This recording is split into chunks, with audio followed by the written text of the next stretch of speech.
and welcome to the Kevin and Andrew Have a Podcast. My name is Kevin O'Neill, and we're here on this Friday. What is today? It is Friday still, yes, as far as I know. It's not Friday, Kevin. It's Friday. I've lost so much my days. So many things have been going on, I've just lost my days. We do this every Friday, though. It's not Friday, it's Friday. Friday? Yay. Friday. Does it really matter, though? I mean, we're in the middle of a pandemic. I mean, every day's Friday. We're in the middle of a pandemic still. Yes, we are. We'll talk about this. We'll listen to this in a few years and realize, oh, we were in a pandemic when this happened. Yeah, we survived. We survived. We hope we do anyway. We hope. Who knows? That'll be a good thing. Yeah, so we took a week off. I decided to go No, on you hiatus. took a week off. I was here. You took a week off. I should have done the show by myself, but I'm a courteous guy like that, you know. That would have been awesome. No, I had to get out of California. I was dying here. No pun intended. I literally I couldn't do it. It was like being grounded all over again. I was grounded for like my entire teenage life. So I just felt like I never grew out of the age 15, just staying at home all the time. Yeah. Well, you know, I mean, sometimes you have to take a vacation. I haven't had one in a long time because, you know, I've had bands and I've always been on tour, you know, with the bands, you know, all the time. So, this is the longest I think I've actually ever been home away, you know, without a job or anything, without playing on the, you know, I'm always doing like karaoke or on the road with the bands. And of course, the band, the Working Poets, is no longer a band that I used to have. I had that band for 13 years, and we were constantly working all through the week and through the weekends. And then I joined Born Country, and we were working, you know, every weekend and sometimes through the week as well. And then, of course, I did karaoke through the week. And then, of course, I worked in the studio here and did radio voiceovers and things like that. So I've never this is the first time where I've been home for a lengthy amount of time. Yeah. As like with so many other people, you know. Yeah. And I just found out this last week talking to my employer that, on the real, I was going into the TV and radio station once a week, just kind of mentally for myself to feel like I was doing something. Right. But I've literally been working remotely this entire time from my house. Wow. It kind of hit me going forward. I may end up having to do this same song and dance, working remotely from my house until September or October. It hit me it hit me a couple days ago. It hit me this week. And why is that? Why is that you're going to have to do it for so long?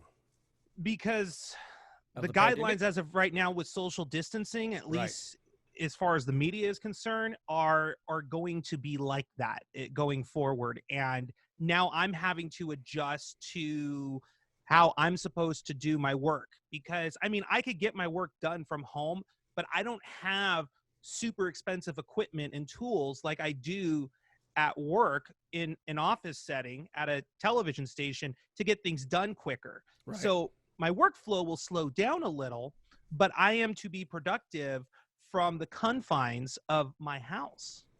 Well, you know, I've done that for a long time too. That's why I have the studio in here, is I've done a lot, you know, even when I worked in radio, I would come home and do work, and this is, you know, I have my studio here, and I've always like recorded everything here after hours and stuff like that, and then sent it to the radio stations via, you know, a lot of radio stations have Profit, which is a program that was created by Clear Channel many, many years ago, and so we had a way to connect to that, and I would send all the commercials via MP3 to either the production rooms or via email or, you know, to Profit directly, depending on if it was something live, they would sometimes put it directly into Profit, and it would run, you know, in their clock. Radio has a clock, format clock, and that's, you know, you could pop your little email or your little file into that Profit, and it would go right into the clock automatically. And the DJ, of course, it would just hit when the computer happened or whatever. A lot of places are automated now. A lot of stations are automated.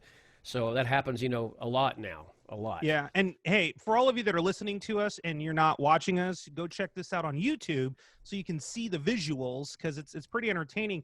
Kevin, if you look behind me, I have completed a vocal booth. I saw that. That's how bad this got. I literally had to build a vocal booth at my house in order to do voiceover work for different places, because I can't go to recording studios anymore and do the work. They're requesting that we do it from our houses. So I had to build a vocal booth. And how is it working for you? Oh, it's amazing. Is it? Is it really dead in the sound? Oh, yeah. Like it's Okay, so I have I have fancy equipment as far as like the microphones go and stuff. Right, right. And I can hear the difference. I can hear the difference between recording without a vocal booth and maybe using like an isolation guard versus a vocal booth. There is a significant difference. To people that are like an untrained ear, they may not hear the difference. It'll be subtle to them, but for industry purposes, it's exactly what I needed. Well, I can tell you something, a bit of history for you. When I worked in Nashville and lived in Nashville and Alabama for years, and I took a trip to RCA Studio 2 in Nashville.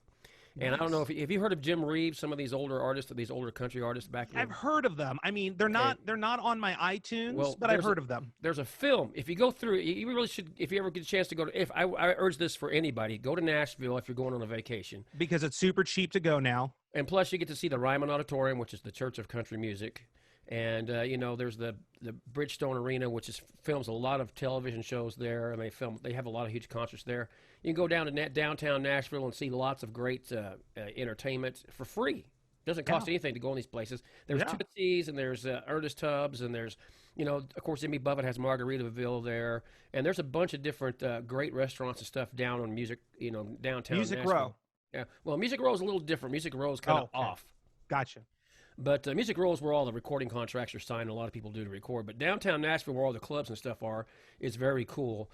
But the thing is, I lost my train of thought now. The thing is that if you go down to Nashville and you get in there, what was I saying, Andrew? I lost my train of thought. I do that to people. I was talking about Music Row, and then you were talking about downtown Nashville, where they have a lot of cool clubs and a lot of different things to do there. You mentioned somebody named Jim Reeves. Oh yeah, Jim Reeves. Thank you. That was the trigger right there. Okay. So if you go to Music Row, by the way, this is where this RCA Studios and Music Row. In regards to your booth, take a shot at your booth here. Go ahead and say something. Take a shot of your booth there, real quick. Take a shot at my booth. I see it right now. There it is. Okay, you see all the carpet or the background draping of the blankets and stuff. That's right. That's how they did it in Nashville in the '60s. Patsy Cline, some artists still do it that way. Patsy Cline did that. Jim Reeves did that. A lot of the older country music artists, they have a video. That's what I was going to say. You go to that place and see the video. They're in this little booth thing, but it's not covered on top. You can see the microphone, and those exact type of blankets were used to deaden the sound for these recordings. And a lot of these recordings are huge. Crazy by Patsy Cline. Everybody knows that song. Yeah. It was a huge, right. That was a huge song. But if you ever see the video of that, it's very cool to see how they deadened the sound because you can see my studio doesn't have. My studio is basically in an old bedroom of my house. It's in a center bedroom of my house. It's set up to look like an old bedroom, but it really is a recording studio. Yeah, it really is a recording studio. Actually, there's no bed in here. There's nothing in here now. It's just it's a room. I have tons of CDs over here on this wall, and of course I got all my posters. What's a CD? You said that's one CD? of these things that you have back in the day in the 80s when you worked in the 80s. Let's see how many people. 80s, okay. Let me choose this one here. I know. So speaking of Nashville, this is Alyssa JC here. I'll put her on. This is a CD. Oh, it's a picture. It's you open it up and there's a disc in there like a little record. Oh, yeah, like a little vinyl record. No, it's not vinyl. Is it like a vinyl record? Because I can buy that stuff at Target. It looks like a vinyl record, but it's not. It's made of plastic. So wait a second. You mean to tell me before they made vinyl records, they made CDs? They did. They made CDs. Before vinyl records. Another example. Look, here's another example right here. Gosh. That's an old CD right here. Well, that looks more compact than a vinyl record. It's a compact disc. That's what they call it, compact. Man. Yeah, I don't see those in CD, the store. Compact disc. I see vinyl records in the store, but I don't see compact discs. You don't. That's what's sad. CDs are, by the way, cassettes. I have cassettes, too. Cassettes? You know what a cassette is? No, man. This is like some weird foreign language you're talking about. So what did they make before cassettes? They had records. They had vinyl. Wait a second. You mean to tell me they've had vinyl records twice? They've had it twice. Then what? It's coming back. The turntable has come back. Okay. It's a new fad. Okay, I thought that was like a new technology that's out there. These things called vinyl records. No, the turntable is back. The turntable is back. And That's DJs crazy. I mean, when do you think CDs are going to come back? Before you were born, I used to do this with the turntables, just like the DJs are doing. Oh, like the DJs right now. That's when that was on all the festivals. In the 90s, I used to do this. We should do a video. I used to beat mix. I used to do the beat mixes. I can do all of that. That's cool. All right. But I'm too old now. I'm not a young whippersnapper anymore. Hey, today on the show, we have a guest. We have a special guest. We do, and I'm excited about this. Okay, were you able to look at the videos or do research on ASMR? I did a little bit, but not much, because I told you, as I told you earlier before we started the podcast, I took a nap today. I was tired. I was tired of being. I've been up all night working on music and doing a bunch of different things, and I haven't had a chance to actually do a lot of research on anything. This is your baby today. We're going to start having guests on here, and if you want to be a guest, and we were talking about, check it out on YouTube. You go to YouTube. Kevin and Andrew have a podcast on YouTube. You can email us if you want to be a guest on koacpodcast@gmail.com. You can subscribe to our YouTube. Right. You can hit us up there. Facebook is TheBestPodcastEver on Facebook. We're also on iHeart Radio. We're on Spotify. We're on Apple. We're on Amazon. Google. We're on everything, just about everything now. Yeah, no, super excited. So, my good friend and former co-host from my NBC radio news days, Manny Boy Sandoval, is going to be with us. He's actually a journalist, believe it or not. Like, he's actually published stuff. And he's done a bunch of different things, and he does ASMR online as a YouTube channel because like he has suffered from anxiety in the past, and it's a good like medicine. Now explain what ASMR is to people so they'll know. He's going to explain it because he's the guy that's doing it now on YouTube. That's cool. And yeah, no, it's really cool. At first it sounds super strange to people, but when you start to understand what it's used for and its purpose, then it's like it's either for you or it's not for you. For example, I listen to white noise when I go to sleep at night, whether it's the fan that's on or I'm listening to some white noise sound on my phone that just plays for like 5 hours or 6 hours when I sleep at night. Right. Either way, that's kind of like my ASMR. The thing that he does is a little more hyper-focused than that. Example, he just did a video not too long ago on eating an In-N-Out hamburger. And it's like all the enhanced sounds of unwrapping the wrapper, biting into the burger. That's what ASMR is. That's awesome. I can't wait to hear it. Yeah. So it has to do with anxiety and stuff, you were saying? Has to do with anxiety, helps reduce stress. It's super, super beneficial for people that suffer from such things like that. That's fantastic. Yeah. Well, I'm excited to hear from him.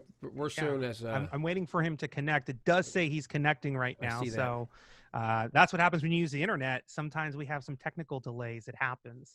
So hopefully he'll be. This is an interesting subject to talk about, and we're going to have lots of subjects to talk about. We're not going to just talk about politics. We're not going to just talk about music and theater and things like that. And that's all good and interesting. Of course, we've got lots of politics to talk about for sure. I mean, there's so many things going on since we talked last. You were in Arizona on vacation, right? I was in Arizona on vacation. That's correct. And how was your vacation? It was good. I got away for a little bit. It was nice to breathe for a while. It was different, though. You know why? It was different because I was going into restaurants and sitting down and eating without a mask and doing it for like 3 months now in California. I kind of got used to it. So it was kind of an adjustment. Without a mask? Eating without a mask? Yes, that's correct. Just actually sitting down in public and enjoying a meal. Like I haven't done it. Right. And I was able to go places without a mask, but I still carried my mask in my pocket because I was so unsure of myself on whether or not I needed it or not. But there in Arizona, it's kind of like some of them wear a mask. Most of them don't, though. So that is interesting to hear. I mean, they're opening up a lot of places now.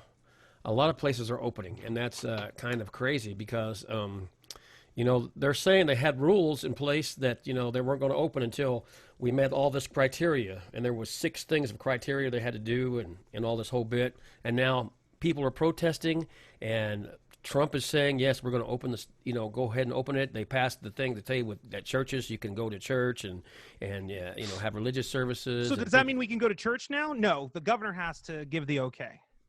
Well, no, that's not what I understand. I mean, I guess the governor here in California has to give the okay, but I don't think that it's going to be. I don't think that's going to matter because the fact is that people are going to go to church, and they have the right to go to church, and they want to go to church, and they feel they have the right to church, and they, some people are saying they can't take communion, and things like that. There's a lot of politics within this virus that I never thought I would see. I mean, I thought people would be more. I don't want to say afraid of the virus, but I would thought people would be more pretentious to it, to understand that we don't want to affect others. We care about others, and people are saying no. If you want to stay home, you can stay home. But we want to get out and do things. Kevin, there's still a selection of the population that believe we don't have a pandemic. I know, that's crazy. And it's mostly conservative. Don't get me wrong. I love my conservative friends, but there are conservative individuals who really believe that this is just hogwash. However, I can't get anyone from that side of the train tracks to answer my question. What is the limit? When do you decide, oh no, this is a pandemic due to coronavirus? I can't get a straight answer, and I don't understand why. I still see things where people are going, how many people, does anybody know anybody with the pandemic? Because I don't, well, I know 5 or 6 people who have it. And true, they've recovered. Some of them have recovered already. A couple are still sick with it. I have a friend that I grew up with in high school. She's a nurse on the front lines. She went and had the shield and the whole bit, the whole suit, everything.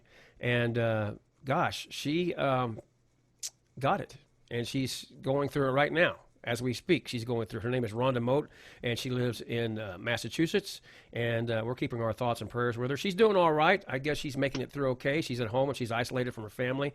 But still, this is a real thing. This is a real pandemic. People, and here's the funny thing to me. People come up with all these numbers. I mean, there's 1% of deaths. And, somebody said, oh, yeah, if 500 people get it, 50 of those people will actually have, or 500 people get tested, 50 of those people will actually have it. And then, maybe 10 of those people will get it really bad. And 1 person of that dies. I mean, all of a sudden, everybody knows all the numbers. And I just don't think that anybody knows the numbers to anything. I don't think the politics have taken over so much. It's just so messed up. This whole thing is just a total freaking mess. It's just a mess. It is too many numbers are not true. Too many things are not right. I think we're in a pandemic. I'm just going to put that out there. I think we are in a pandemic. I agree. People are dying from this. I'm not saying everybody's going to die from it. I'm not saying you have to be afraid of it. I'm not saying you have to be scared of it. I'm just saying that this is a serious thing, and you need to use your head. You need to get rational, get over the anxiety. Listen, to all of my conservative friends that are listening to this show, please don't disagree with us by using things like, well, what about all the abortions out there? And what about all the murders and blah, blah, this and blah, blah, that? Let's focus on the fact that this is something called a coronavirus and people are dying from this. I don't want to talk about the other stuff because that's not what this show is about. Specifically for today. Right. Maybe we'll talk about that stuff on another show. But we should talk about other stuff on this. We should talk about the other things that people are dying from and get the statistics from that. Right, exactly. But as far as the coronavirus goes, that's what the focus is as far as a pandemic goes. I'm just so sick of hearing everybody say, this is like the flu. This is just a flu. It's not just a flu. This is more contagious than the flu. I mean, it is like the flu in the sense that yes, of course. A virus. Right. But it's different. You're right. Correct. The being contagious to it is way more easily than the flu. Right. And I do realize people die from the flu, but come on. I mean, there's everything is, it's just so political. I'm just tired of it. I don't even turn the news on anymore. I'm just sick of it. Sick of it. Okay. But I mean, just like this, everything's a fad in this country. Well, in the world. So there's a conspiracy behind the coronavirus. I'm sure the next crazy thing that comes along, there'll be a conspiracy theory, about that as well. It's just a matter of time. So but everybody comes up with their own logic. Everybody comes up with their own feelings. Isn't that fascinating? Isn't that so fascinating? How people make it sound the way they want it to for them. And they're going to come up with a vaccine, and people don't want to take it. And there are people that do want to take it. Yeah. And there are people that are going like, you're going to have to shoot me first. And that, here's the other thing. Well, we could go on for this forever. I know. Right, of course. This guy's coming on very shortly with this. But, I got to say for sure, You know, 5G, how is 5G and taking the coronavirus vaccine connected? I got to see this. Wait, say that again. Say that again. People are saying that, you know, when you take the coronavirus vaccine that, you know, and you have a 5G phone that they're going to be able to put a chip in you, and it's all connected somehow. And I don't see how all that is connected. It's just, that started in the UK, believe it or not. That whole conspiracy, it started in the UK. it's all a matter of people afraid of being controlled. And, you know, I get that. This is the freest country in the world. America is the freest country in the world. Let's be real. Those people that think they got it figured out, they're the first to go. If things hit the fan really badly, they will be the first to go. Yeah, it's crazy. It's true, but nobody has this whole thing figured out. Nobody knows where we're going to be going from day to day. It's a day-by-day situation. And, we just got to pray and make sure that people are taking care of themselves, they're being healthy, and that, they're getting through this okay, because that's what we have to do. We have to just try to get through this. I mean, it's going to be a while before we get a vaccine. We're not going to have herd immunity. We're not going to have all that. People are saying, oh, yeah, we're just going to all get sick, and then we're going to have herd immunity. That's just not going to happen. No. So everybody's inevitable to get this virus.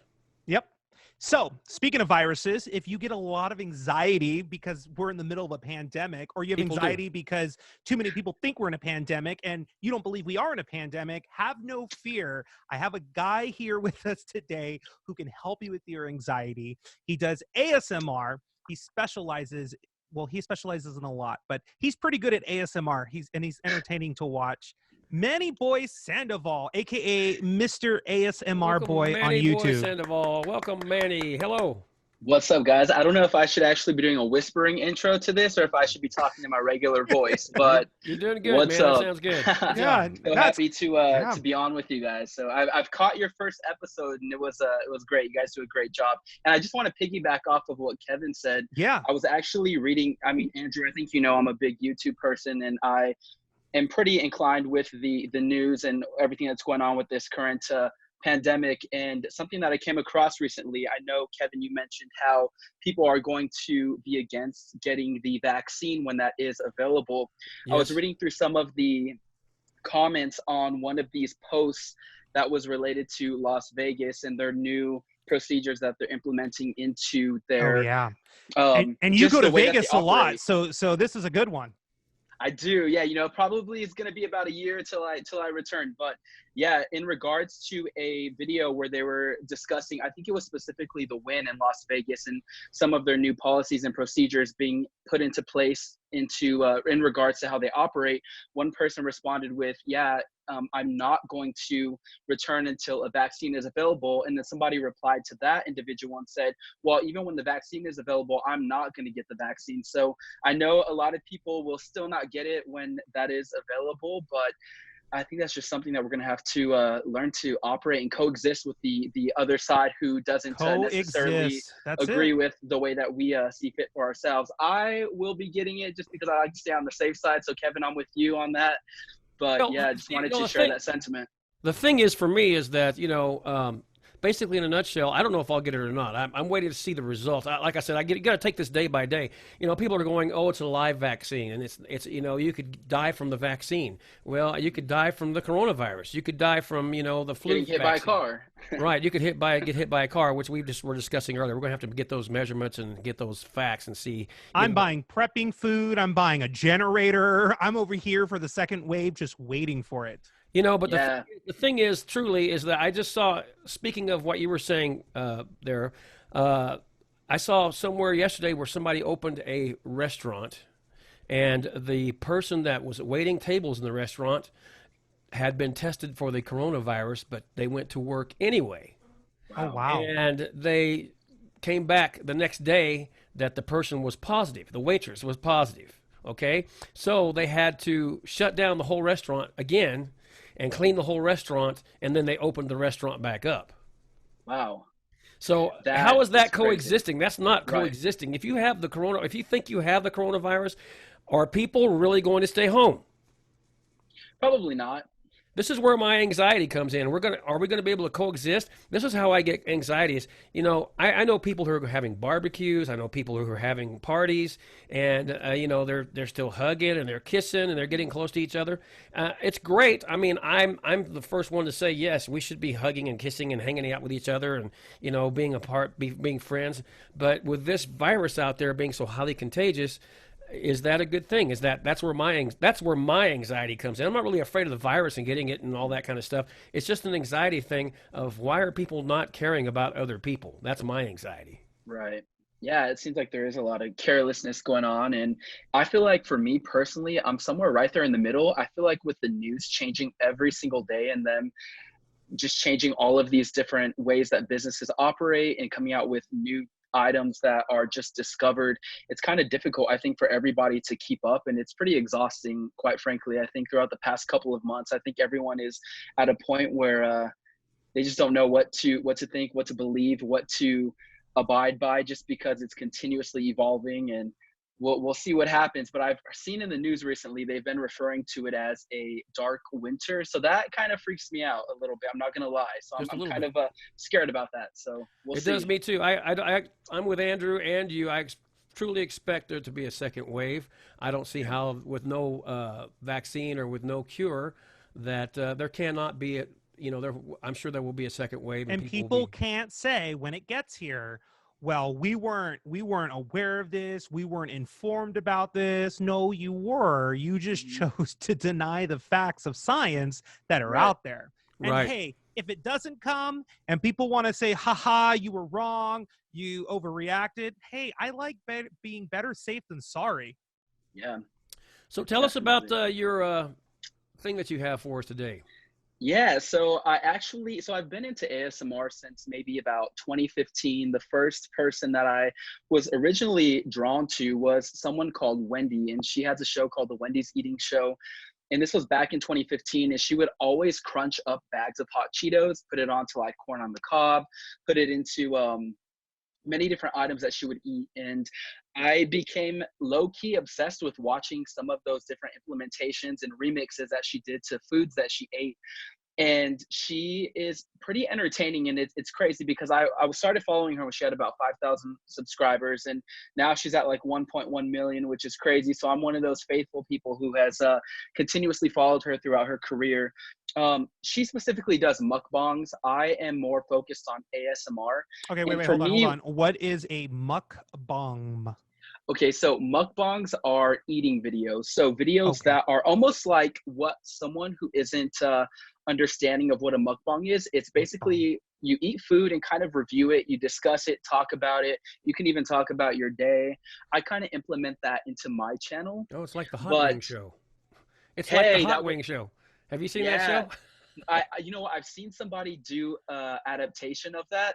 And I just find it entertaining, but even more so for me, what I've utilized it for within the past 5 or so years is, just as a way to relax. I have had many sleepless nights, and I think just as many millions of Americans out there have experienced as well, is nights where you're just, especially right now, I think anxiety, lots of anxiousness, and that results in sleepless nights. For me, it's a way to sort of build a connection to relaxation. And for those who aren't familiar, ASMR stands for Autonomous Sensory Meridian Response.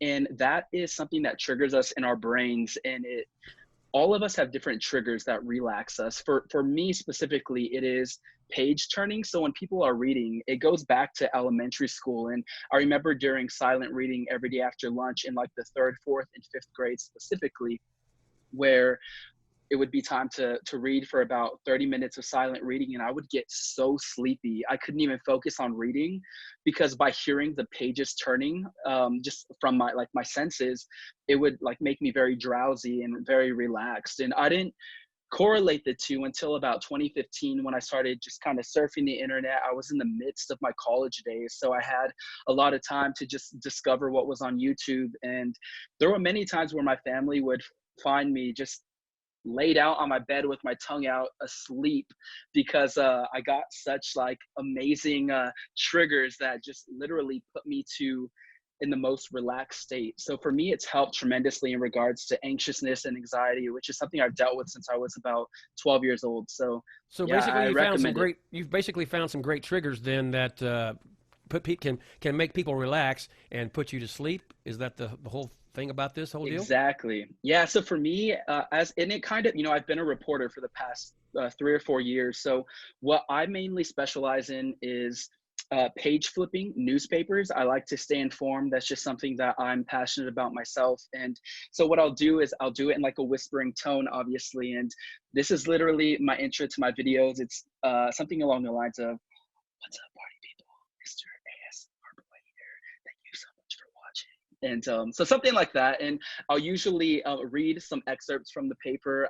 I'm a frequent reader of the Los Angeles Times, the Highlands Community News, as well as the Inland Empire Community News, which I am a reporter for as well. So I'll do some page turning. I like to chew gum. That's also a trigger for me, is gum chewing. And I chew gum in my channel as well. But aside from that, people have to understand though that the ASMR, like, you're not just doing it at a whisper. It's enhanced to, the best way I could describe it for people is if somebody gets right next to your ear and does a light whisper in your ear, that's the magnitude of how loud and crisp and clean your ASMR is coming off on like your YouTube videos. Right. I apologize. I have a piece of ice in my mouth. No, it's okay. But yeah, that's giving me anxiety right now, that ice. So yeah, this is the microphone that I operate off of right here, and it is very crisp and clear, especially if you get a lot closer to it. And that's actually one of the comments that I recently got. I think it was maybe 2 days ago. Someone said that, and it made me feel really great, because sometimes I think as people, we kind of question if the work we are putting out is to the best of our ability. And that's something that I'm passionate about and completely committed to, is continuous evolvement and just striving for perfection. And I know that doesn't exist, but just continuously getting better. And someone said that it was pro level, just the sound of it. And for me, I'm an audio person more than visual. Obviously visual comes second, and I'm passionate about that too. But first and foremost, anything that appeals to my ears is, that's kind of the standard for me on where I draw inspiration from this. So it made me feel really good that someone said that the audio quality sounded pro level. I know I'm definitely nowhere near some of the top ASMR users, but it's something that I'm committed to for the rest of my life, to continue evolving and keep getting better. So what are some of your favorite ASMR sounds that are done out there in that world? Ooh, yeah. So definitely page turning. I'm a grandpa at heart. Hence the Hawaiian shirt. I'm ready for my 60s, and I wanted to bring the Hawaiian vibes today. I can see that. but yeah, so page turning is probably my number one. I love gum chewing, obviously whispering, and that's a misconception too that I just want to clarify on. Is a lot of times people think that ASMR has to do with whispering. It's not just whispering. For me, that's just something that I'm drawn to specifically. But you can do soft talking ASMR. You can also talk in a regular voice. There's someone that I watch. Her name is Juicy Tingles. She does a lot of Tingles. Her name is Juicy Tingles, and she's amazing. She's super sweet, and she's kind of well equipped as well. She has a lot of followers, and I've been following her for a minute. But she'll do a lot of different food reviews. She does Dollar Tree hauls, which is where you go shopping and then you come back and you straight up unbox, basically, or unbag, shall I say, your items that you purchased at the Dollar Tree. And so she does a lot of that thrift shopping, and I find that really not only relaxing, but I think inspiring too, because at the same time she is reaching out to a demographic who could be utilizing that information to find items that they could use as a necessity in their own home. So she uses this stuff to relax, though. That's what she's doing. She's using these things to relax, and the whispering. Of course, I understand that. I mean, people get relaxed when they whisper and things like that. But you're doing this through food as well. Andrew was mentioning to me earlier with a hamburger, the In-N-Out hamburger. Yeah, so that's one thing that's interesting, is many people are triggered by different elements. So there's some people, you could do everything from food all the way over to a library role play or like a doctor role play. So there's people who get very into it, and it's highly so there's role technical. playing involved too. Okay. There is a lot of role playing. It's definitely, I think a lot of people tend to sexualize it. It is not a sexual activity at all, but it wouldn't be if you fall asleep. It wouldn't be very sexual, I don't think. I mean, do you role play, Manny? You know what? I do not, but someone recently asked me to do something, and Andrew, you might be aware of it. I had to do some researching on it, but there was a show on the CW. I believe it was from Gossip Girl, and someone said that my iterations and my tone is similar to Chuck Bass. I never watched that show. I never watched it either, so I'm surprised because I know you're very in tune with Andrew, he's into the CW big time. Yeah, that's all me. I love it all. One Tree Hill, oh my God. One Tree Hill, that's drawing back all the 2000s memories. But so this person dropped a comment, and they had mentioned something. They were like, you should do your voice, your iteration sounds similar to Chuck Bass on the CW. And I was like, okay, the CW is a network, so I'm not sure what show. So I went and did some research, found out it was Gossip Girl, and the dude, he's very much like, I'm Chuck Bass.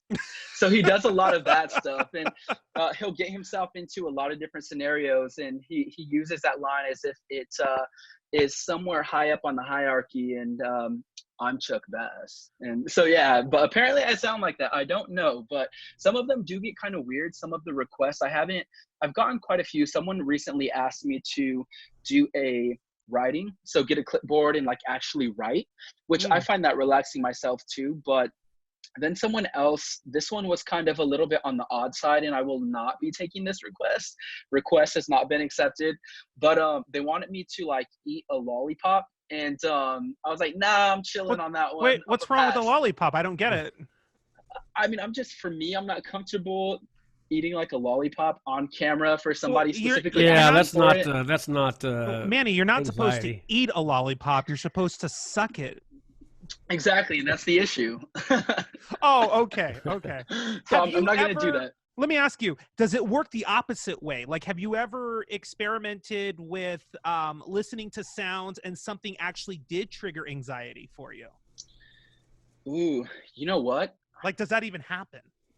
I think for me, and that's, okay, so there is someone who I recently started following, and they're another ASMR artist, and that's one thing that I could definitely relate to is I played their video, and it was the crunching of cement and like rubble, and that sound was it was like I felt it in my heart, like in this chest area here. It felt really heavy when I was listening to it. How were they crunching it? Like with like a sledgehammer? Jackhammer? A jackhammer? It was actually...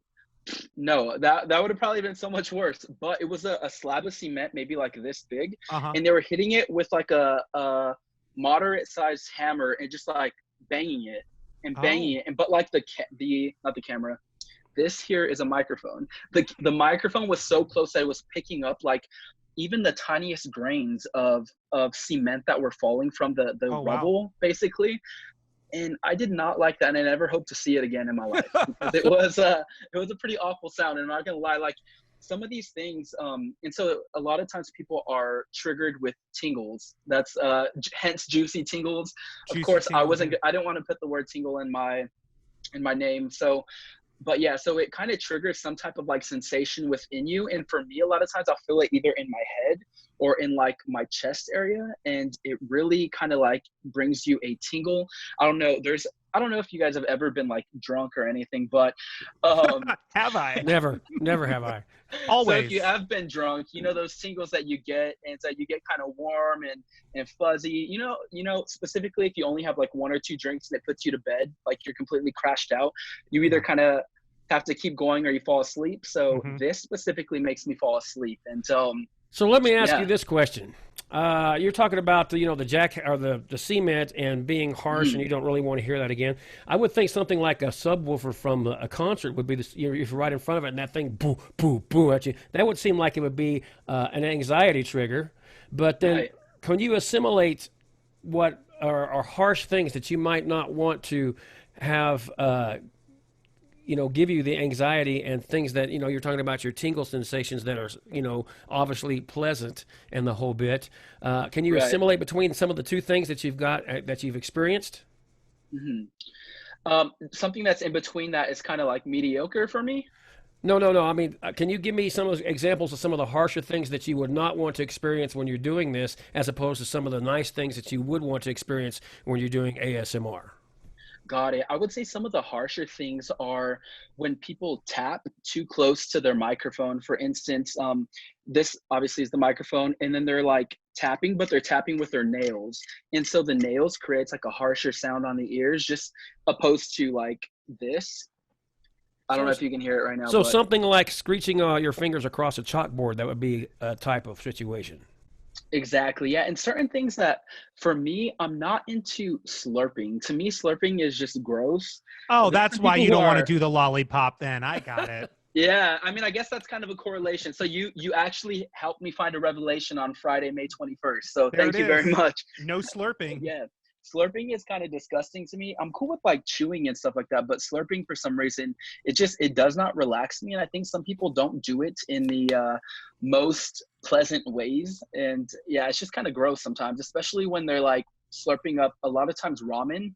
I've done a ramen video actually. Maybe mine's disgusting too. I don't know. I haven't I'm played. gonna I mean, go I watch watched it. it. I watched it back initially, but I ate ramen back in April. On like it was pouring cats and dogs outside. It was raining really hard. Warmed up ramen at like midnight on a Wednesday night, and just ate it on camera. Some people I think found it relaxing, but that's not something that I'm triggered by.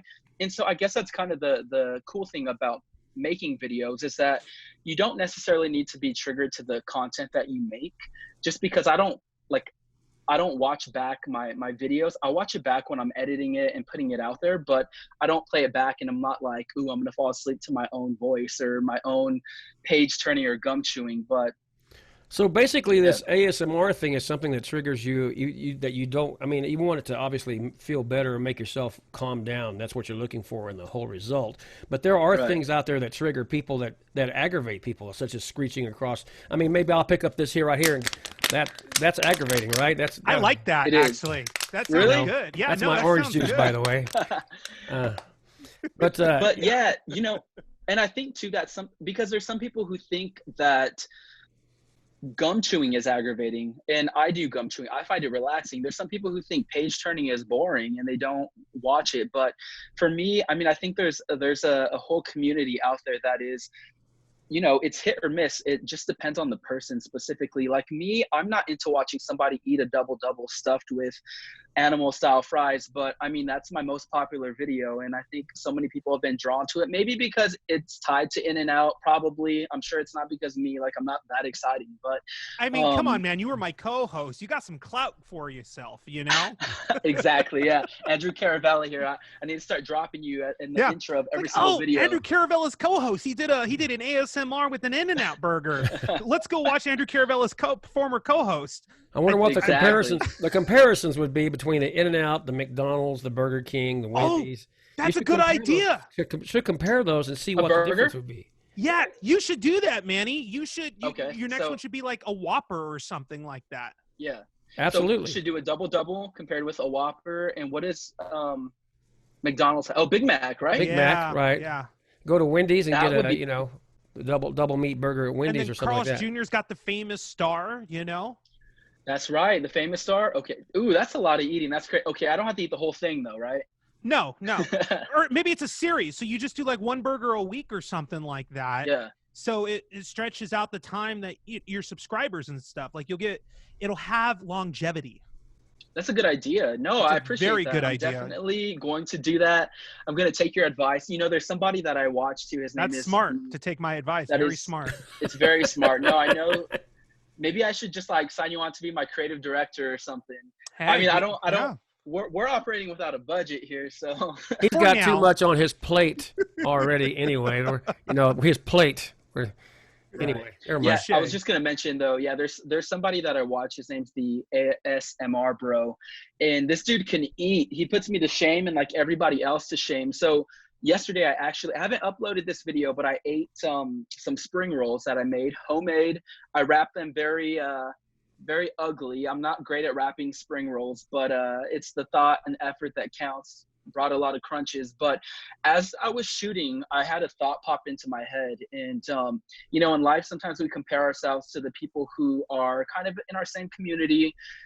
And I was like, damn, the ASMR bro could probably eat like 50 of these. And after 2, I am finished. But it took me 10 minutes to eat 2. And this guy will eat a whole pizza in like 12 minutes, which is crazy. I unfortunately am not there, and I never will be because of an acid reflux issue I've had since I was 12 years old. So after 3 pieces of pizza, I'm like, I got to chill out because I'm going to kill myself. But yeah, I got to get better at consuming a large amount of food, which is why when you presented me with that idea, I was like, there's no way in hell that I can finish 4 burgers at once, but I could make it into a series. That sounds like a good idea. Yeah, you should do it in a series, like once a week, dude. And like, compare them. Yeah, the burger series, ASMR edition. I don't know. I recently seen somebody who did, and this wasn't ASMR related, this was just on social media, who compared all of the different nuggets that I think it was between like Wendy's, McDonald's, Burger King, and Carl's Jr. and Chick-fil-A. So Chick-fil-A got the highest rating, and the worst was Burger King, unfortunately. They said they never wanted to eat them again. Yeah. Well, maybe he knows the answer to my question, Andrew. All right, let's hear it. Where are the nuggets on a chicken? That's what I want to know. Yeah. We discussed this last time we were on the air. Where are the nuggets from a chicken? Where do they come from? Ooh, that's a good question. It's a joke, man. Just relax, okay? Yeah, I was actually thinking hard, but my thought that stopped me was like, I'm going to sound really stupid, and I don't want to do that. So I was like, I think it's best to stay mum on this one. He doesn't know, Kevin. What's that? He doesn't know. He doesn't know. Nobody knows where the nuggets on a chicken are. I was just going to say maybe from like the breast, the core of its bone, the core of its body, so right? You think nuggets are from the breast? I guess. Okay. I'm not sure. It's just a good question. Do chickens really have nuggets? That's what we're looking for. Do they have a nugget? I don't think they do. Yeah, that's almost the same as do buffaloes have wings, right? That's like right. the correlation. Exactly. Yeah. I never thought that. You should do one on buffalo wings. Oh wait, that requires you to slurp. I don't think. Yeah, it won't work out. I would do it on barbecue wings. I think that would be cool. Probably like a comparison between Wingstop, Buffalo Wild Wings. Oh, Andrew, that makes me think. You had a Buffalo Wild Wings mishap some months back, right? Do we mess with Buffalo Wild Wings, or what's the status on that? It was infamous, but it's apparently becoming famous now. This whole debacle with BWW, B-dubs. And that stands for Buffalo Wild Wings, not Buffalo Wild Women, Wings. Right? Yeah, exactly. Yeah, you know, I like the idea of Buffalo Wild Wings. I like the branding of Buffalo Wild Wings. I just don't like Buffalo Wild Wings. I agree. I'm not a Buffalo Wild Wings fan at all. Chicken tastes like plastic, and their wings their wings would fly. And the customer service, it's like horrible. Yeah. So I second that. There's other options. Whether it's a mom and pop or like another chain, like a Wingstop, which I'll give a shameless plug to because they've always been amazing to me. So, it is what it is. I don't know. There is one spot that I definitely have to make mention to both of you guys, but I don't know if you guys have come across it. Maybe you have. It is called Fire Wings. And it is a locally owned and operated wing restaurant. It is right across the street from Cal State San Bernardino. Shout out to CSUSB. And they have some amazing peanut butter wings. It sounds kind of iffy, but they are amazing. So you guys got to check them out. There's some sriracha wings as well. And they're like very fairly priced. And the employees there, team members are very nice. So check them out. They'll serve you way faster than Buffalo Wild Wings. So I definitely recommend it. Check it out. Fire Wings off of University in San Bernardino, across the street from Cal State. All right. Well, we'll check that out for sure. Nice. That's interesting. Peanut butter wings. That's interesting. Yeah. And they even have sweet and sour wings. So, like if you ever go to a Chinese takeout, they have sweet and sour chicken with the sweet and sour sauce. So they have wings dipped in that sweet and sour sauce, and they are pretty excellent. The thing I've noticed about wings, like the Wingstop, is that they have boneless wings. A lot of people prefer to have wings with bones in them, I've heard. But then they have the boneless wings now, which are kind of like, I would think like chicken McNuggets myself personally. But I don't understand people's hate in discrimination towards boneless wings. I like them both. I love boneless wings. I'm really not a too. fan. I'm not a fan of bone. It's too messy, and I don't like bones in my mouth. You know what? And it's okay. So what do you prefer, the flat or the drumstick? Wait, well, do they do boneless drumsticks? No, just in general, aside from like boneless, when it comes to with the bone, do you prefer it with like the flat one or the drumstick? I don't like bone in my mouth at all. So Oh, just in general. Okay. yeah, no See, bone in for my mouth. me, I prefer the flats. I feel like the I don't know, the bone itself on the drumstick, it usually has like all of these I don't know, like cartilage on it, and that kind of grosses me out a little bit. But usually I think for time's sake, I prefer to do just the boneless wings just because they're so much easier to eat. You can eat it with a fork and boom, you're done, out of there in 30 minutes. But Well, I guess yeah. I'm mostly chicken racist because I don't like brown meat and I don't like the bone either. I like the, the tender white meat. So I'm good with the breast. That Likewise. would define you as a chicken racist. Yes. Yes. Ooh, no comment on that one. Have you guys, speaking of food and chicken, have you guys tried Popeye's chicken sandwich? No, that I they never released got last around year? to it. I gave up. I gave up on and wanting to know about it. Ditto that. I can't, I've been there a couple of times and can't pick up, they're always out. And to be honest, you were talking about Chick-fil-A earlier. I love Chick-fil-A. I'm from the South. I don't know if Andrew told you that earlier or not, but I'm from the South. Kevin, And, you can tell when you talk. You're from the South. I'm from the South. That's right, my God. Okay, but Cheers. but I love Chick-fil-A. I really do. They have the best chicken ever. Better than anybody ever. I don't know. I'm a fan of Raising Cane's. I haven't had Raising Cane's. I've seen it, but I haven't had it yet. They're amazing. I really, in regards to chicken, I don't discriminate really. I just don't mess with Buffalo Wild Wings. So anything aside from that, I'm with it. So did you have a bad experience at Buffalo Wild Wings also? Because I feel like this is like a national thing with people. I think just overall, I have only experienced bad customer service in terms of timeliness. And I feel like if you're spending $30 for one, Buffalo Wild Wings is never cheap. Even if you go during happy hour, first off, I'm not one to just like bad talk. I mean, there's some items that are great there. Okay, I mean, I'm probably being a little You're being nice. You're being totally nice. I'm being gracious towards them, but yeah, basically their customer service sucks. They take a long time. I've never gone and gotten my food no faster than like 30 minutes. And I remember one time specifically, I waited maybe about 50 minutes to receive our food, and it was like all we got was maybe a dozen wings each and some like celery sticks. And I know celery it's not hard to cook. Like all you have to do is basically serve it because it comes packaged and prepared. So yeah, I'm not sure what their deal is, but I've gone to 2 different Buffalo Wild Wings and they've been pretty similar in terms of service. So to me, To me, their chicken tastes like plastic. It tastes like they've had it in a microwave, or they had it in a freezer box next to the microwave. They pull it out, put it in the microwave, and then they serve it to you. It tastes very plastic. It has no taste. It has, I just don't get it. I don't get it at all. And to be, you might have had a few things there that are great. I've had nothing there that was great. The service wasn't good. The friendliness wasn't good.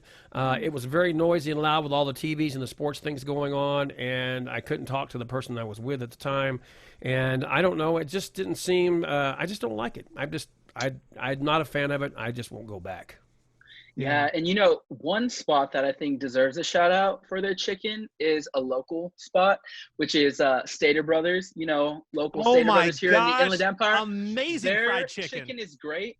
Their fried chicken, but also their orange chicken. I know that's only in select Stater Brothers, but you guys have to try their orange chicken. I know you mentioned, Kevin. Kevin, I heard you say you're a fan of white meat. Their orange chicken is literally, it is not batter. Really? It is like a great ratio of the chicken with some batter on top, lightly coated in that sauce, and it is fantastic. So Kevin, if you can get past your racist views on chicken and get past take care of my ASMR. You can have orange chicken, which is really white on the inside, but it's orange on the outside. So it's still white, but it's orange. Right. Sounds like it's right up your alley. I'm happy with that. I'll take it. I like orange chicken. I admit that. That's good. Hey, Manny, are you allowed to tell us, as a YouTuber, any projects that you have in the pipe, any ASMR videos that you are looking forward to doing in the future that we could look forward to?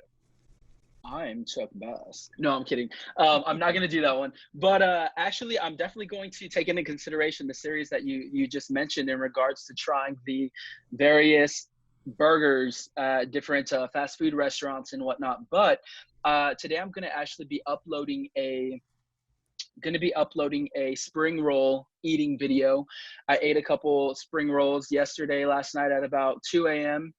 And that's the time when it's quietest for me. But yeah, I'm going to be uploading that, bringing all the crunches to all of my ASMR party people out there. And but yeah, aside from that, other projects that I have in the works is just my local reporting here for the Inland Empire with the Inland Empire Community News. So yeah, kind of keeping busy as much as I can, and super happy to be on with you guys today. Well, we appreciate you being on the show. Give us your YouTube site again. Go ahead and give us that. Plug it. Yeah, so actually last week I just got my own URL, or actually 2 weeks ago I was had the ability to access my own URL for getting 100 subscribers. I'm now at 213, hoping to continuously build it up. Yeah. But you can find me at Mr. ASMR Boy, and that is Mr. ASMR Boy, or youtube.com/Mr. ASMR Boy. / That's okay though. / exactly. Thank you for correcting me. Yeah. So if you have anxiety, for sure, you're a person that listens to us, or any person. If we give you anxiety. If you have anxiety, this is the place to go. You can check this out, and hopefully it will calm you down and make you feel better about yourself, about what's inside, and maybe make you sleep a little easier at night. Yeah. Correct? Or make you want to get a double. Or make you want to get a double. Sometimes it makes people hungry. Who knows? I think it brings out different energies from different people. But for me, it relaxes me, and it's something that I'm grateful for, because without it, my anxiety would be through the roof some nights, and I would probably experience even more sleepless nights. And more than anything, I think it's a great community. I fortunately am somebody who comes from a community of actual friends and a lot of family and whatnot. But I love how you said actual friends, like, because so many people are fake friends. No, and I didn't mean that in a negative way at all, but I think it's definitely a great way to build a community. And just within the past 2 months that I've been operating the channel, I've gotten to meet people from Korea, connect with people from Canada, and even the UK, which is really cool. One person from Switzerland, and that's amazing. I think without this project, I wouldn't necessarily have the opportunity to form those connections with people from around the globe. So it's definitely going to assist me in culturing myself even more than I already think that I am. So yeah. Well, we're glad you made it to the show. Hey, Kevin, how much time do we have left? Because there's some other things with Manny, and if we don't have time, we could always bring him back another episode. Sure, go ahead. I'm okay with it, if you're okay with it. Well, I mean, but don't we have like a time length as far as like the editing goes? We do have a time length, yes. I think we're getting close to the hour that we normally do. Okay. All right. Well, Manny, I'm going to ask you. You are a reporter. You had mentioned to me recently here locally in Southern California, San Bernardino, you had attended a rally. I did. Tell me a little bit about that. Yeah, so this was on Tuesday morning. One of my local colleagues hit me up on, I think, Monday evening. Excuse me. And he had mentioned that he works for a certain organization, which is I believe it's the Family Assistance Program. He's one of the coordinators of this specific rally that took place. And the rally was called, I believe, Raising Your Voice. And basically what the county was doing, San Bernardino County, was issued different notices and letters to homeless 501c3 organizations throughout the county in regards to rescinding funding that was going to be utilized for responses to COVID-19. And so the county, I don't know what happened specifically with them, but I think they probably hit a point where they were kind of freaking out a little bit in regards to how they were going to respond to different policies and procedures that they had to implement in response to COVID-19. So a letter went out to these organizations regarding rescinding unused funds in different organizations that were tending to homelessness and whatnot. And so they held a rally at 8 a.m. on Tuesday morning. I woke up at the crack of dawn, attended. I have very rarely been leaving my house at this point in time, just basically going to the grocery store and whatnot. But I made a exception because I wanted to be able to get the word out in regards to this and let them be heard even more than they already were. There was maybe about 30 to 50 individuals that were out there protesting and whatnot. And I was pretty hesitant. I'm not going to lie. When I showed up, I started giving everybody the elbow tap. You know, there was somebody who approached with a handshake. And initially I was like, oh man, you know, it's we're in the day of the elbow tap. But yeah, it was pretty interesting. Everybody was following different guidelines in regards to COVID-19. Everybody had masks there.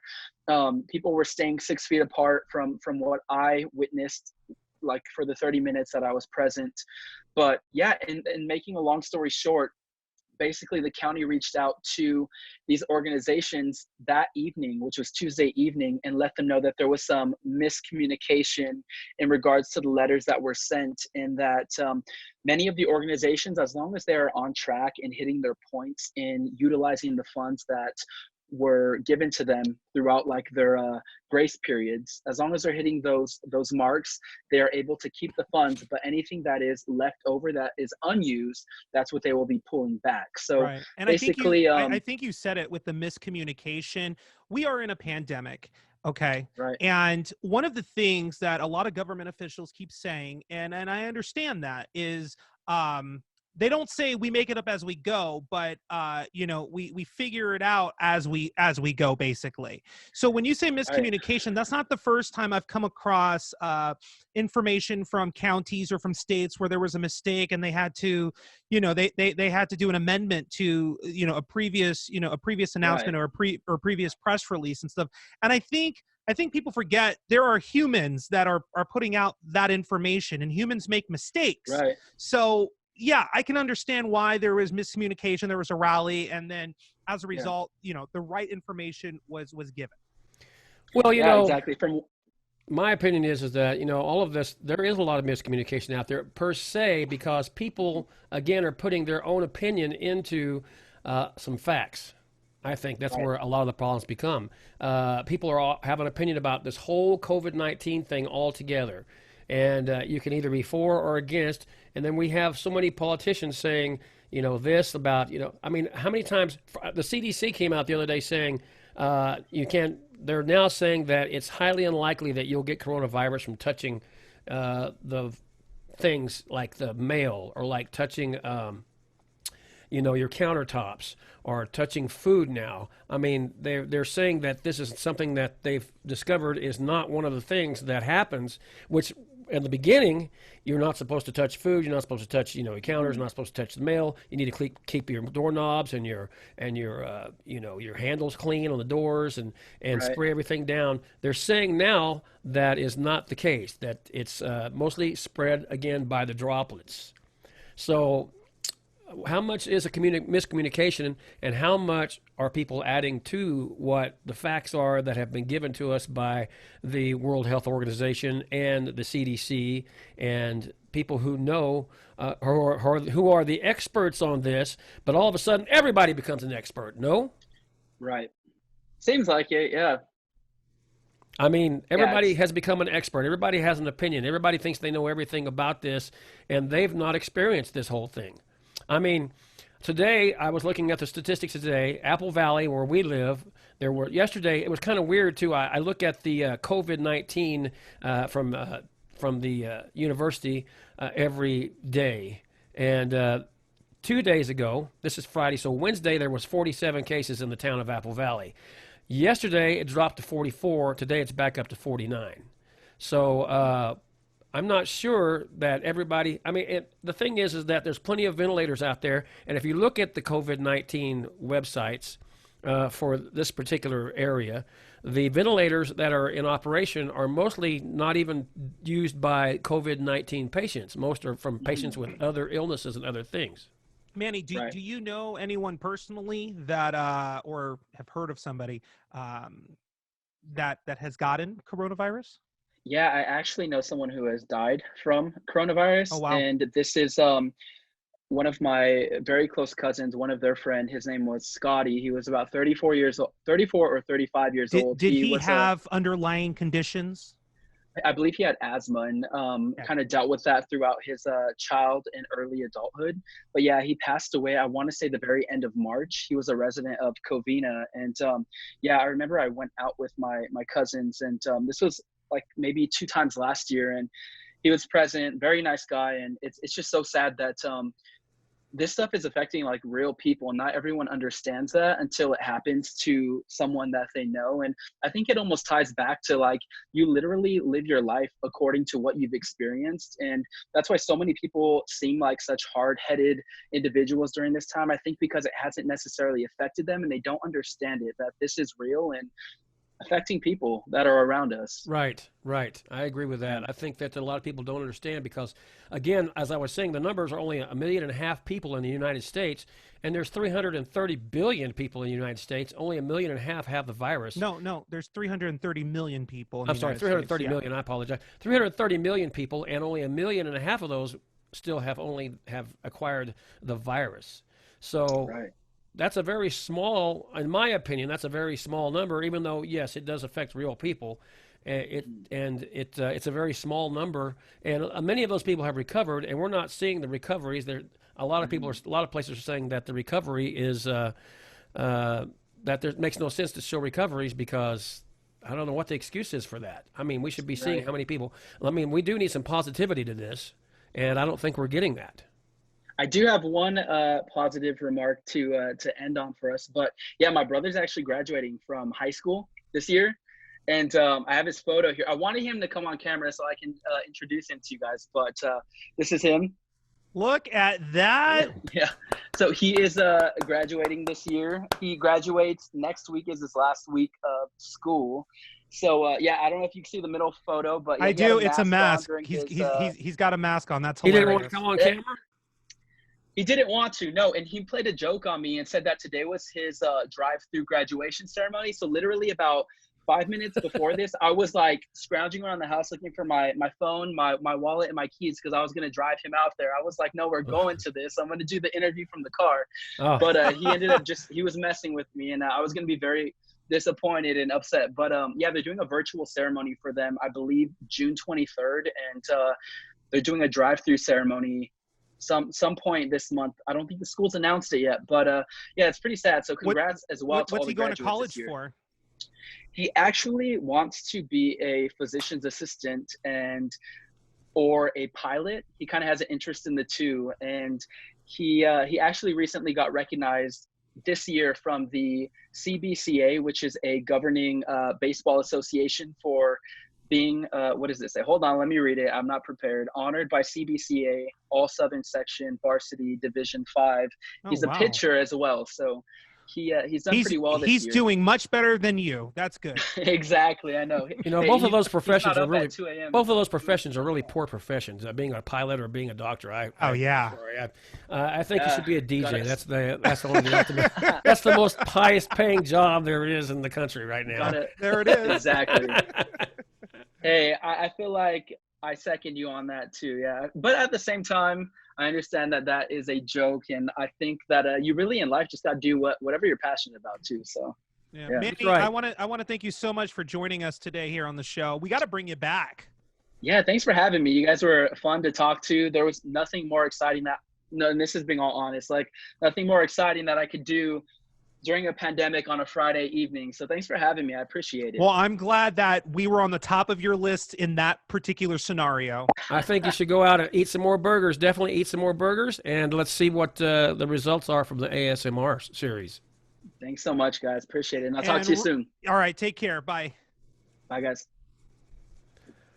All right, that was a great guy right there. Yeah, no, man, he's awesome. So, like I said, ASMR, you gotta do it tonight, Kevin. You gotta check it out. I will check that out. That's interesting. My daughter has anxiety somewhat. Maybe we can figure out some way to calm her down. She might like it. So yeah, again, everybody, Manny Boy. If this is your first time getting to know him, it's Mr. ASMR Boy on YouTube, and his In and Out one is up there. It's got a little over 1,000 views, and subscribe. Subscribe to him. And then subscribe to us while you're at it. That's right. Kevin and Andrew have a podcast, and you can also email us at koacpodcast@gmail.com. We would like for you to send us your information about how you feel about the show. Maybe you would like to put on there some subjects that you want to talk to us about. Tell us who to get on the show. What do you want to hear? What do you want to complain about? Email us. Tell us what you agree or don't agree with, and we'll figure it out. And that's what we do, because we're open to about everything there is to talk about. We're not. We're going to make this a good show about opening things. This is our 4th show, by the way. Yes. For a little over a month now, and I'm having a good time doing it. How about you, Andrew? Oh, I'm here, aren't I? You are here. You weren't here last week. Let's talk about Phoenix real quick. You were okay, yeah. Phoenix. We got to talk about this very quickly. Sure. And you saw the shooting yesterday, right? In Phoenix. I did. I was actually I don't tell people where I go, but I was in Glendale.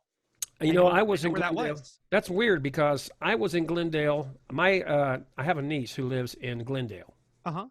And I went to visit her. I went to see my sister, who flew in from Texas in Thanksgiving a couple of years ago. It was 3 years ago, I believe now. We went to Phoenix and saw my niece Lynette and my sister Leslie, and we went to that place where the shooting was. I mean, I recognized it instantly on the television last night. Absolutely crazy. And it's kind of scary to think that you've been someplace like that and that happens. Yeah, I saw it and I had to do a double take. Like, oh my gosh, I was just there the day before. Yeah, it's just one of those things that happens, I guess. I mean, in all honesty, I've had some weird things like that happen to me also. I took a road trip to Texas, which we've talked about on the show, and I left the day, I think it was Hurricane Harvey. I don't remember which hurricane. It was a hurricane something. It touched down in the place that we had left hours before. That's weird. Things like that happen a lot. When I was younger in the late 80s, like 89, they had the San Francisco earthquake. And of course they talked about it shaking the baseball stadium and everything. There was a baseball game going on at the time. And that was my first visit and trip to California. I'd been to California before, but not as a grown up. I was as a kid with my dad. And but I came to California. My first trip driving out here was the first day that we took off, and they had the huge earthquake in San Francisco. So no telling. I was like freaking out. Is this going to be what happens when I get to, of course, San Francisco is a far away area from Los Angeles. Yeah. So I didn't realize. So I've been through earthquakes since then, obviously, and I've been through tornadoes. I was a tornado chaser in Texas a long time ago. And I've seen a lot of disasters. I've been through a hurricane. I went through a hurricane in Alabama. So I've seen a lot of that. But a lot of that kind of stuff happens. You go someplace and then you see it later on that a disaster or some kind of shoot, and the thing is also, have you noticed lately, we were talking about coronavirus, but have you noticed lately a lot of news? I don't know if you've noticed. I've noticed there's been like four or five high-speed chases this last week. Yeah. And there have been 2 or 3 shootings. Yes. Mass shootings. People are getting bored. They're getting back to being the way it was. I mean, the place is opening up. I don't know, maybe the mental health of people being cooped up in the house. Got to cut loose. I have no idea. I don't know. It's kind of weird, though. Yeah. I mean, I need to check to see if there's a full moon tonight. Sometimes I think a full moon causes more chaos than not. That's just my thing. So I need to look into that. I don't know, but something's definitely going on. And then, of course, they had the big flooding in Michigan. Okay. The dam broke. My aunt was affected by that. She currently has no home. Oh, my gosh. I'm sorry to hear that. That's terrible. She has 2 homes in Michigan. And I was told that she doesn't have power at one of them. And the other one was actually hit by the flood. The dam that broke, that's where their house was. And it just now the lake is gone. Is this in Midland, Michigan, right? That's right there.